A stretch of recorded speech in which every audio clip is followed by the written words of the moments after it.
በኢትዮጵያ በየዓመቱ እስከ 8000 ህጻናት በካንሰር በሽታ የሚጠቁ ቢሆንም ወደ ሕክምና ተቋማት የሚመጡት ግን ከ2000 የማይበልጡት ብቻ ናቸው ተብለዋል። ይህ የተነገረው የካንሰር ሕክምና ባለሙያዎችን የሚያሰባስብና ቅንጅት የሚፈጥር የኢትዮጵያ ህጻናት የደምና ካንሰር ሕክምና ማህበር ምስረታ መርሃ ግብር በተካሄደበት መድረክ ላይ ነው። በመርሃ ግብሩ ላይ የተገኘው ብሩክ አስቀናው ተጨማሪ ዝርዝር መረጃ አለው፣ እንከታተለው። በኢትዮጵያ የሚገኙ የህፃናት ካንሰር ህክምና ባለሙያዎችን የሚያሰባስብና ቅንጅት የሚፈጥር የኢትዮጵያ ህፃናት የደምና ካንሰር ህክምና የተሰኘ ማህበር በይፋ ተመስርቷል። በዚህ ወቅት እንደተነገረውም በሀገሪቱ በየዓመቱ ከ6000 እስከ 8000 ህፃናት በካንሰር በሽታ የሚጠቁ ቢሆንም ወደ ህክምና ተቋማት የሚመጡት ግን ከ2000 የማይበልጡት ብቻ ናቸው ተብሏል። በመሆኑም ይህንን ክፍተት ለመሙላትና ሌሎችም የዘርፉን ችግሮች ለመቅረፍ ማህበሩ በካንሰር በሽታ ዙሪያ ያሉ የተሳሳቱ አመለካከቶችን ከማረምና ግንዛቤ ከመፍጠር ባለፈ ወጥ የሆነ በጥናት የሚመራና በፖሊሲ የሚደገፍ የህክምና ስርዓት ለመፍጠር እንደሚሰራ የማህበሩ ፕሬዝዳንት ዶክተር አቤል ኃይሉ ተናግረዋል። የኢትዮጵያ ህጻናት የደምና ካንሰር ማህበር የተቋቋመበት ዋና ዓላማ ይህንን ዲስፓሪቲ ወይም ደግሞ እያንዳንዱ ልጅ የሚኖርበት ቦታ ሳይገድበውና ሳይወስነው ህክምናውን አግኝቶ መዳን የሚችልበትን ሁኔታ ለማመቻቸት ነው ማህበሩ የተመሰረተው። እንደነገርኳችሁ 25% የማይበልጡት ወደ ህክምና ባይመጡም የህፃናት ካንሰር ደስ የሚለው ወይም ደግሞ አንዱ ትልቁ ዜና ምንድነው መዳን መቻሉ ነው። አሁን ዓለም በደረሰችበት ቴክኖሎጂ የህፃናት ካንሰር 85% የመዳን እድል አለው። የመዳን እድል አለው ስንል ኪዩር ነው፣ ድነው እንደማንኛውም አዋቂ ህይወት መኖር ይችላሉ እያልኩ ነው። በበለጸጉ ሀገራት የህፃናት ካንሰር ታማሚዎች የመዳን ምጣኔ ከ85 በመቶ በላይ ቢሆንም በኢትዮጵያ ግን በምርመራ መዘግየት፣ በህብረተሰቡ ዘንድ ባለው የግንዛቤ ውስንነት፣ በዘርፉ በተሰማሩ ባለሙያዎች እጥረት እንዲሁም በሌሎች ስርዓታዊና ማህበራዊ ተግዳሮቶች ምክንያት ውጤቱ አሁንም ዝቅተኛ እንደሆነ ተመልክቷል። በእነዚህ ችግሮች ሳቢያም በሀገራችን በርካታ መዳን የሚችሉ ህጻናት በወቅቱ ወደ ህክምና ተቋማት ከመሄድ ይልቅ በሽታው በጠናበት ደረጃ ወይም ደረጃ 3 እና 4 ላይ ሆነው ወደ ጤና ተቋማት ስለሚሄዱ ህይወታቸው ያልፋል ነው የተባለው። ለዚህም አንዱ ዋናው ምክንያት በማህበረሰቡ ዘንድ ካንሰር አይድንም የሚል የተሳሳተ አረዳድ መኖርና ካንሰር ህጻናትን አይዝም የሚል የግንዛቤ እጥረት መኖሩ ነው ተብሏል። ብዙ ሰው ካንሰር የሚድን አይመስለውም። እሱ ብቻ ሳይሆን ካንሰር ልጆች ላይ የሚከሰትም የማይመስለው አለ።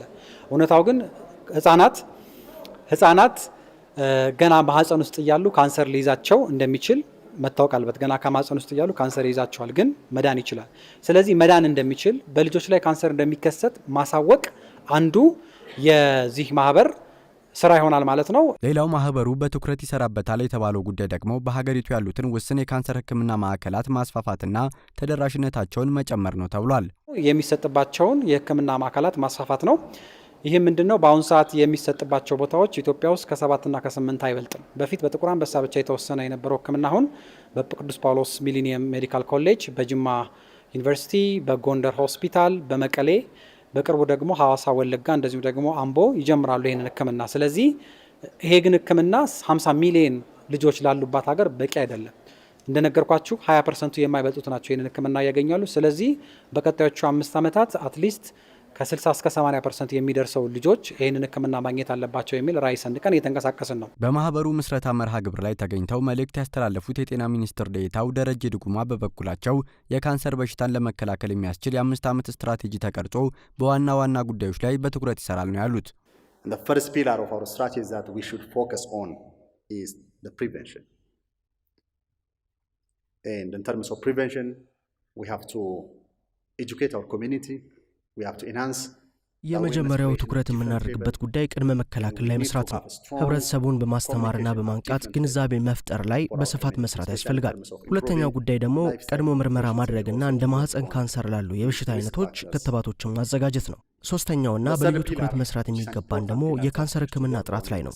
የባለሙያዎችን አቅም በመገንባትና አስፈላጊ የህክምና ግብዓቶችን ማሟላት ላይ በትኩረት መስራት ያስፈልጋል።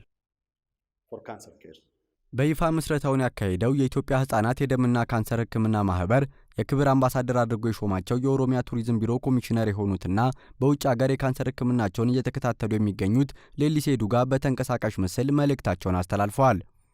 እኔም ደግሞ እንደ አንድ ግለሰብ በካንሰር ጉዞ ውስጥ እየተጓዘ እንዳለ ሰው ሰርቫይቨር እየሆንኩኝ ነው ብዬ አስባለሁ። አሁን ዛሬ ዴይ 0 የሚባል ቀን ላይ ነው ያለሁት። የቦን ማሮ ትራንስፕላንት ማድረግበት ቀንም ነው። በዛው ለእኔም ታሪካዊ ቀን ነው። በዚህ ቀን ላይ የሆነ ስንመለከተው ሰዎች ምን ያህል ተስፋ እንዳላቸው ሊሰራበት እንደሚችል የሰዎችን ህይወት ማዳን እንደምንችል የሚታወቅበት እኔም ራሴ አንዷ ተምሳሌት ነኝ ማለት ነው።